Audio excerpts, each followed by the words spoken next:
अमावस्येची रात्र होती. चंद्र सुट्टीवर होता. आकाश काळेकुट्ट होते आणि एकही चांदणी उपस्थित नव्हती. रात्रीचे 11 वाजले होते. जुन्या बसचं घरघर करणारं इंजिन थरथरत थांबलं आणि दामोदरने आपले पोते पाठीवर घेतले आणि बसमधून उतरला. स्टॉपपासून त्याच्या गावातलं घर फक्त 15 मिनिटांच्या अंतरावर होतं. दामोदरचे छोटे किराणा दुकान होते. दिवसभर शहरातला माल खरेदी करून तो आता परत आला होता. पाठीवर गाठोड्यासारखे पांढरे कापडी पोते, हातात टॉर्च आणि खिशात आपल्या मुलीसाठी टीनासाठी छोटं खेळणं.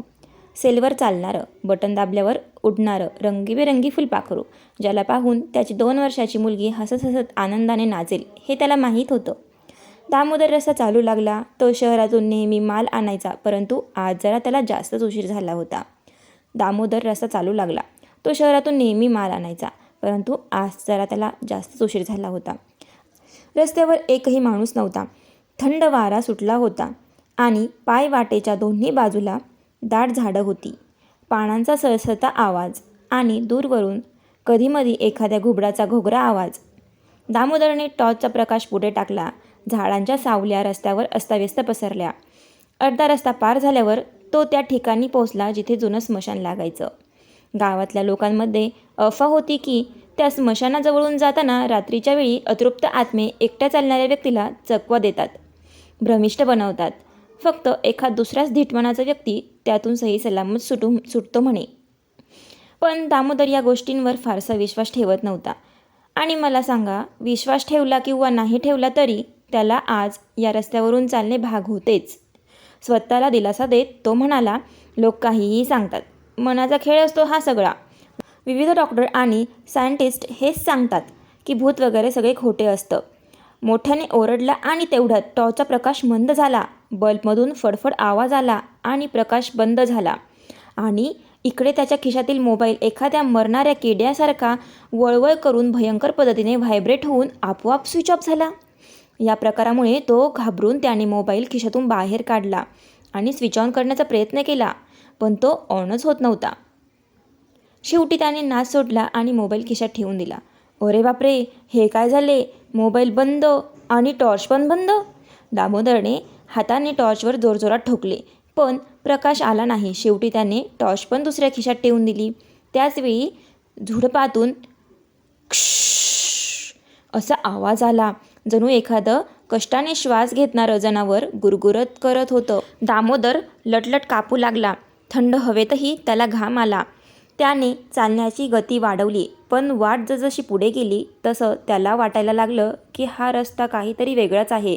झाड एकसारखी दिसत होती, पायवाट गोल गोल फिरते असं भासत होतं. काही मिनिटातच दामोदरला कळलं की तो जागेवरच फिरतोय. त्याने ओळखीचा खडक पाहिला. तोच खडक 10 मिनिटांपूर्वी तो ओलांडून गेला होता. हे काय चाललंय? तो स्वतःशीच पुटपुटला. चकवा? पाठीवरचे पोते हळूहळू जड होत चालले होते. पोत्याचे वजन वाढतच गेले, त्यामुळे त्याला वेगाने चालता येईना. शेवटी त्याने पोते खाली ठेवले आणि दीर्घ श्वास घेत एका झाडाखाली बसला. थोड्या वेळाने मागून कोणीतरी हळू आवाजात हाक मारली, दामोदर. आवाज अपरिचित होता. तो दचकला, मागे वळला आणि वर झाडाकडे पाहिले, पण तिथे कोणी नव्हतं. फक्त पांढऱ्या धुक्यांचा हलका पडदा हवेत तरंगत होता आणि झाडांच्या फांद्यांमधून 2 लाल ठिपके चमकत होते, जणू पक्षाचे डोळे. त्याने घाबरून जड पोते उचलले आणि पुन्हा चालायला लागला. पोते जड होते, पण इलाज नव्हता. गुडघे दुखायला लागले, पायात गोळे आले.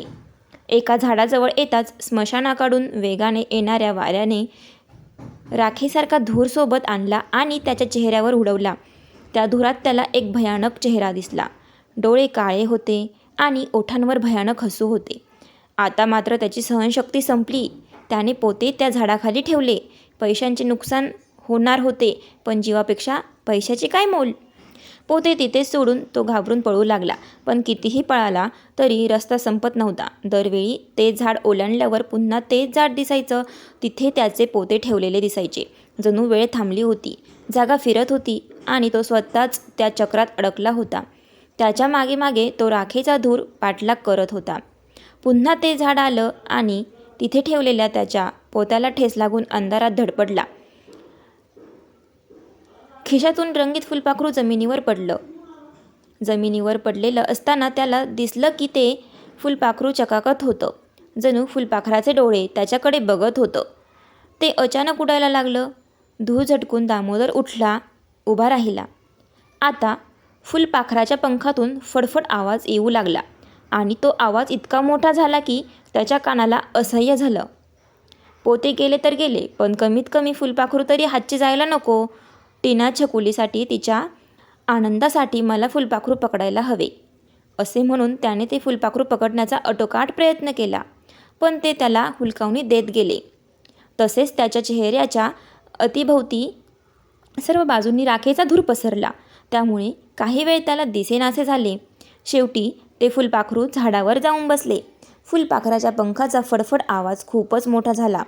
शेवटी त्याने कान झाकून घेतले, डोळेही बंद केले, कारण आता त्या दाखेच्या धुराने अकराळ विक्राळ चेहऱ्याचे रूप धारण केले. नाकात धुराचा विचित्र वास असह्य झाला. त्यामुळे त्याने थोडा वेळ श्वास घेणं बंद केलं.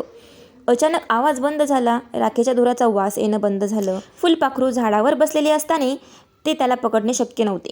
कसल्या तरी अमानवी घटना घडत होत्या. गावातले लोक सांगतात ते खरे आहे की काय? आता त्याने मनाशी एक निश्चय केला. फुलपाखरू गेले तर गेले, फक्त इथून जिवंत घरी जायचे.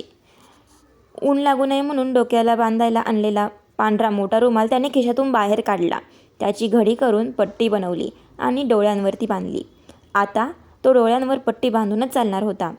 टॉर्च चालत नव्हती आणि आकाशातून पावसाऐवजी अंधारधारा बरसत होत्या.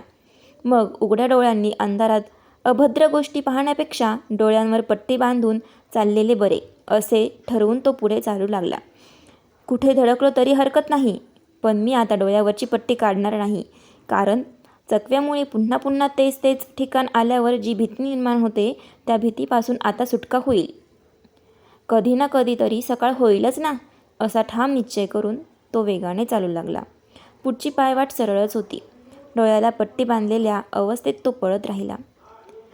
पप्पा, मागच्या बाजूने आवाज आला. दामोदर अचानक पळता पळता थबकला.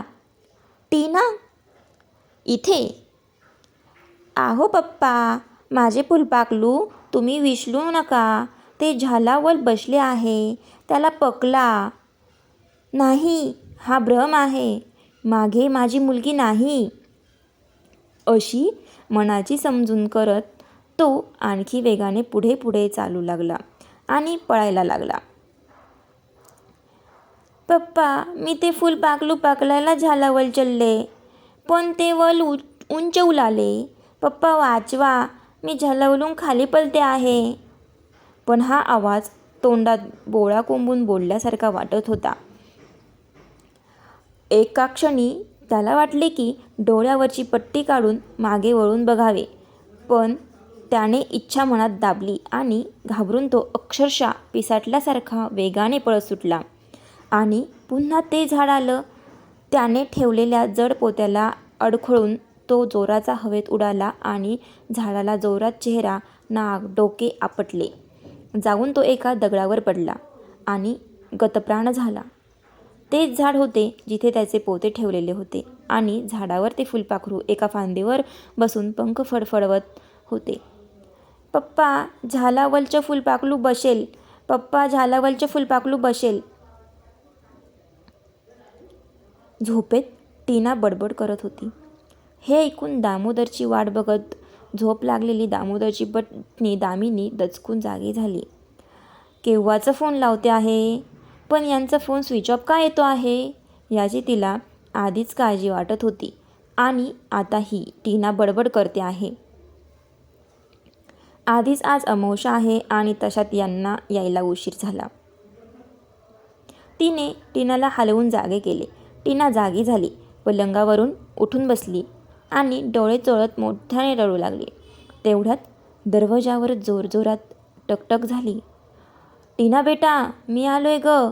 हवेत उडणारं फुलपाखरू आणलंय मी माझ्या छकुलीसाठी. दाल उघल बाला.